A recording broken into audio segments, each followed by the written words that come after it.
বন্ধুরা, কখনো কখনো কিন্তু দুধের স্বাদ ঘোলেও মেটে। আপনারা সবাই জানেন পোস্তর দাম খুব বেড়ে গেছে, প্রায় 2,500 টাকা কিলো।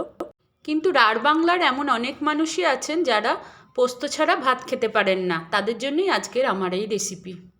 এটি কী দিয়ে বানানো এখনই বলছি না বন্ধুরা, ভিডিওটি শেষ পর্যন্ত দেখতে থাকুন, তাহলেই জানতে পারবেন।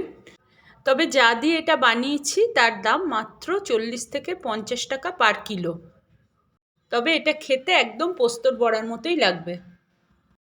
আর কথা না বাড়িয়ে দেখে নিয়ে আসুন কিভাবে বানায়। আজকে আমি বন্ধুরা যে রেসিপিটি আপনাদের সাথে শেয়ার করব, তার জন্য আমি এই জিনিসগুলো নিয়ে নিয়েছি, ইনগ্রিডিয়েন্টসগুলো প্রায় 100 গ্রাম মতো এই সিডগুলো। আর এখানে বাকি কিছু ইনগ্রিডিয়েন্টস আছে, আপনাদের যা পরপর দেখিয়ে দেবো। এই সিডগুলো আসলে কি সেগুলো ভিডিও শেষে আমি বলছি।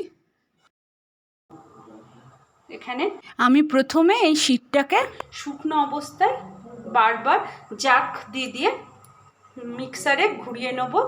তারপরে অল্প জল অ্যাড করে একটা ঘন পেস্ট বানিয়ে নেব। এই দেখুন, মিক্সারের জারের মধ্যে আমি শুকনো অবস্থায় এই সিডগুলো নিয়ে নিয়েছি।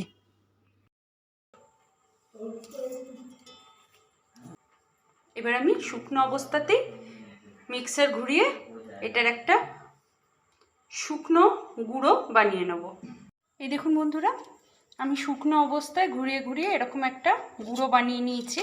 এবার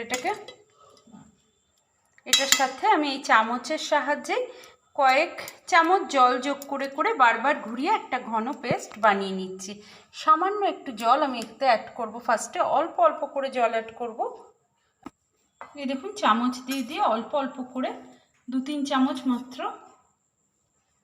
জল যোগ করে আমি আবার একবার করে ঘুরিয়ে নেব। দেখুন বন্ধুরা, আমার যে পেস্ট বানিয়ে নিয়েছি, সামান্য কিছু যদি আধ ভাঙা হয়ে থাকে তাহলেও কোনো ক্ষতি নেই, এটাতে টেস্ট ভালো আসে। এর মধ্যে আমি দিয়ে দিচ্ছি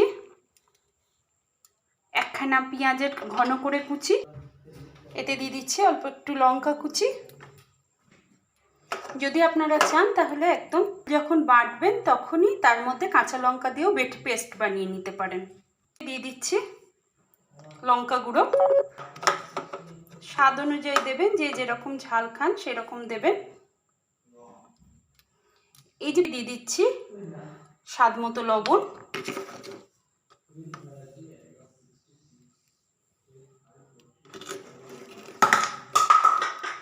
এতে দিয়ে দিচ্ছি অল্প কিছু ধনেপাতা কুচি। এই দেখুন, এটা অপশনাল, আপনারা নাও দিতে পারেন। এবার আমি দুটোকে খুব ভালো করে হাত দিয়ে মেখে নেব।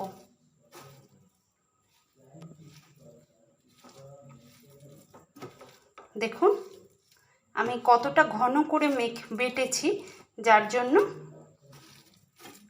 এই দেখুন এরকম অনায়াসেই মাখানোর পর সুন্দর বড়া শেপ দেওয়া যাবে।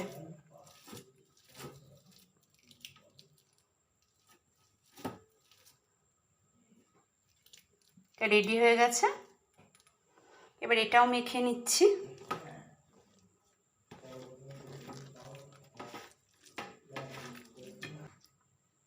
ব্যাস রেডি দুটো পেস্ট। দেখুন, এবার আমি চলে যাব গ্যাসের কাছে। দেখুন তেল গরম হতে দিয়েছি। বেশি তেল দিলে কিন্তু তিলের বড়া কি বলবো, তেলের মধ্যে ছড়িয়ে পড়তে পারে, ওই কারণে একটু কম তেলে সেকে ভেজে তুলে নিতে হবে এবং একটু টাইম নিয়ে ভাজতে হবে যাতে ভেতরটাও ভালো করে ভাজা হয়। তেল গরম হয়ে গেছে, দেখুন এই সময় গ্যাসের ফ্লেমটা একটু লো করে দিলাম। এই যে এটাকে ভাগ করে নিয়েছি, যটা বড়া আপনি বানাতে চান সেই অনুযায়ী, ঠিক পোস্তর বড়া ঠিক যেভাবে বানায় সেইভাবে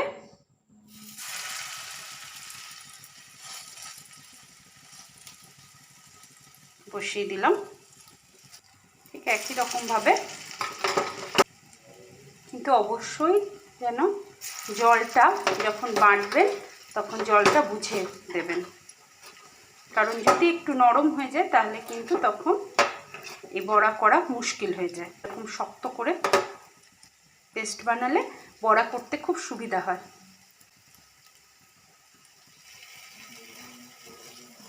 ব্যাস এবার আমি একদিক হতে দেবো কিছুক্ষণ।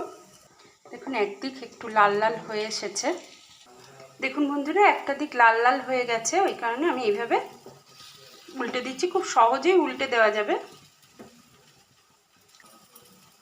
এবার উল্টো পিঠটা আমি হতে দেবো, 5 থেকে 7 মিনিট মতো টাইম লাগে বড়াগুলো পুরো লাল করে ভেজে তুলে নিতে। দেখুন বন্ধুরা আমি বড়াগুলোকে উল্টে পাল্টে ভেজে নিয়েছি। দেখুন লাল করে, ঠিক পোস্তর বড়ার মতোই দেখতে হয় এবং খেতেও এক্স্যাক্ট পোস্তর বড়ার মতো হয়। এখন পোস্তর যা দাম, তা তো আমরা যারা পোস্ত ভালোবাসি তাদের পক্ষে খুবই কষ্টকর হয়ে গেছে পোস্ত কেনাটা। 2500 টাকা কিলো হয়ে গেছে পোস্ত। সে কারণে আপনারা কম দামের মধ্যে পোস্তর স্বাদ পেয়ে যেতে পারেন এই বড়াটা করে। আমি বড়াগুলোকে এবার তুলে নিচ্ছি। দেখুন বন্ধুরা আমি তুলে নিয়েছি তিলের বড়া। হ্যাঁ বন্ধুরা ঠিকই শুনেছেন, এটা হচ্ছে আসলে তিলের বড়া। ব্রাউন তিল যে পাওয়া যায় সেই ব্রাউন তিল আমি এখানে বেটে নিয়েছি। ব্রাউন তিলের বদলে আপনারা সাদা তিলও ইউজ করতে পারেন। এই ব্রাউন তিলটা হলেই কিন্তু টেস্ট বেশি ভালো আসে। ব্রাউন তিল যদি ছাড়ানো না পান তাহলে রোদে খুব ভালো করে 2-3 দিন ধরে রোদ খাওয়ানোর পর ওটা চটের বস্তায় ঘষলে ওর খোসা ছেড়ে যায়। এছাড়া মাটির তৈরি এক রকমের জাতা পাওয়া যায়, তার সাহায্যেও আপনারা ছাড়িয়ে নিতে পারেন খোসা। এটা একদম গ্রাম বাংলার রেসিপি। যদি পছন্দ হয়ে থাকে তাহলে প্লিজ আমার চ্যানেলটিকে সাবস্ক্রাইব করবেন। পুরনো বন্ধুদের পাশে থাকার জন্য অনেক অনেক ধন্যবাদ। নতুন বন্ধুদের আমার চ্যানেলে স্বাগত। ভালো থাকুন, সুস্থ থাকুন, দেখতে থাকুন পাঁচমিশালি রান্নাঘর।